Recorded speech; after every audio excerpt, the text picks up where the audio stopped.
Hi everyone, welcome to my home kitchen. Today I'm going to share with you some must-haves in your kitchen.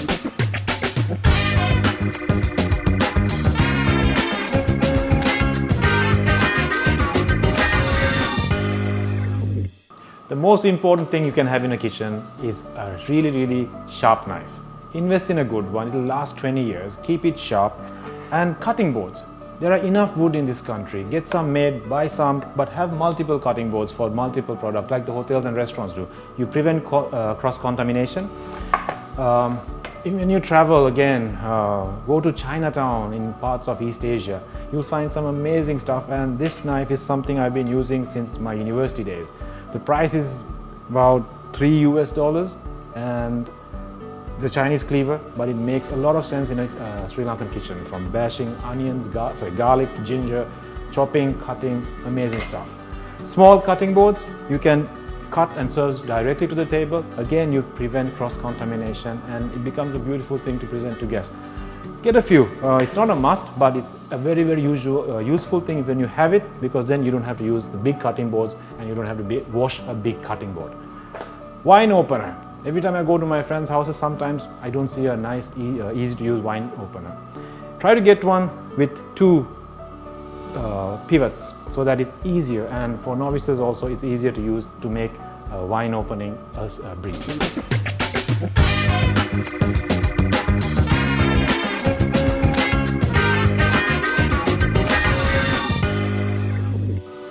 Bowls are amazing things to have in the kitchen. They are really useful. When you're prepping a big meal, they help you prep earlier. Keep ingredients separately in your fridge and you can bring them out when you're going to start cooking. Try to get stackable bowls so that they take less space when storing. These are the same size, stackable. These are different sizes, stackable. And these are easy to use, easy to wash, and they can become even food storage also. Stainless steel bowls are also great for baking, making batter. Try to find something that has a rubber bottom so it doesn't slip when you're beating, etc. This is also stackable and takes less space. Digital scale. This is something very easy to use when you are doing baking. Put one ingredient there, make it 0, put the second one, make it 0, so you don't have to keep on measuring and transferring. Whisks, we all have one. This is probably the first one I bought because it's all stainless steel. This is the second one I bought because I realized actually whipping, say, whipped cream was strenuous on the wrist, and this was an easy grip to have. I bought the third one to make less noise so this is something simple, plastic coated, again useful. You don't need 3, just choose what works for you.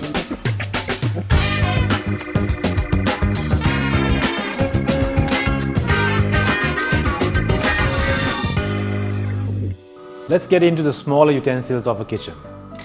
Kitchen scissors. Everyone has one, but sometimes it doesn't work. Find a good one that works, that's hardy stainless steel, that can cut chicken bones, etc., and it becomes very useful in your kitchen. This one is something I picked up in Paris. Comes off, you can sterilize it, and then you prevent cross-contamination, etc. One of these. Chopsticks. I'm half Japanese, I do a lot of cooking with chopsticks. The cooking chopsticks are longer than the normal ones. Again, found in any Chinatown, any part of Asia. When it's time for us to travel again, maybe you can go and find these. Like tourists in Sri Lanka go to PETA, go to Chinatown. It's an amazing paradise for kitchen utensils. About spoons to cook, spatulas. I use wood a lot. I think they are probably the most safest product to use on any cookware, Teflon to enamel coated product, because they do not scrape like steel ones. These are from Japan. These are made out of bamboo. These are wooden ones, again different shapes, they do different things, and I just have a collection. These are wooden again, but I don't know what wood it is. It's black and it's an amazing product to have, and it looks nicer in a kitchen. Tongs. Everyone uses stainless steel tongs. This is wood. For people who are not familiar and who are good with long chopsticks, this is your next best option. Recently, silicone is doing an amazing revolution in kitchen equipment. So these are the first few ones I bought, but they are really flimsy and not that great. Then recently I found steel coated with silicone. These are hardier. You can scrape things on cake batter in a bowl, it's easy to take out because it's much harder. This one is a spoon with silicone coating. Again, making curries, taking things out of this, amazing and easy to use product, easy to wash. This one is just a scraper. Again, steel inside, rubber coating outside, makes it much easier to clean stuff. Microplaner. Is it a must-have? Yes, I think, because we have a lot of stuff like lime that we can use, and we can get a lot of zest out of it just by having something simple as a microplaner. This is something from Japan that we use. It's called oroshigane, and we use this to say grate ginger, garlic. This comes in the shape of a spoon. You get in many different shapes like fish or cuttlefish shape.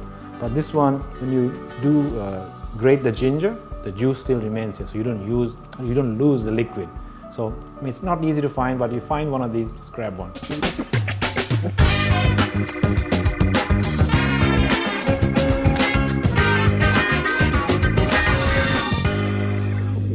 Pots and pans. There are so many choices around now. Stainless steel, cast iron, but find something with a heavy base so that the heat is even when you're cooking. These are simple, light glass covers. You can see what's cooking. That's also amazing. But the lids are not as heavy as cast iron. Cast iron, very heavy, very durable, and making curries in these are great because you lose less moisture, so you can cook with very little water and get the robust flavors of the meats with the spices into the gravy. Very heavy again. This one has no coating inside, that's why it looks like that, and these two have enamel coating inside. Beautiful to cook with. And these are so colorful, you can bring it to the table, put it in the fridge, etc. And it's something very versatile. It can go in the oven also. So I once roasted an entire chicken in this, brought it to the table, pot roast. Again, simple things to do. Frying pans. Again, so many kinds to choose from. I generally choose the ones with the Teflon coating. Great for hot cakes and pancakes. This one has a slight bump in the middle. So when you pour the batter here, it kind of evenly goes out and you get a nice circular pancake. It's nice to have a second one, a smaller one, flipping omelets, frying eggs. Try to get something like that. Again, Teflon coated, easy to use. This one is for if you don't want to light up your barbecue or have charcoal or go through all that hassle. This one is great for having indoor grilling. Fish, chicken, steaks, pork chops, lamb chops, everything work on this. Again, it's very heavy, it's cast iron, so you're going to get an amazing gravy of all the liquids here and use that for gravy after that.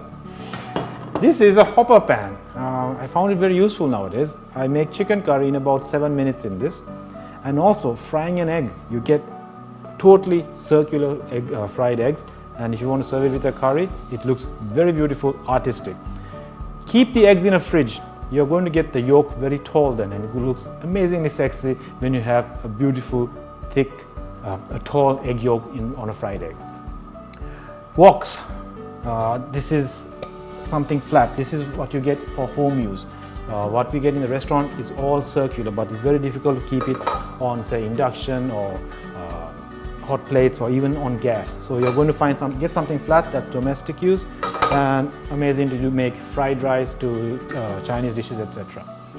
Again, different shapes.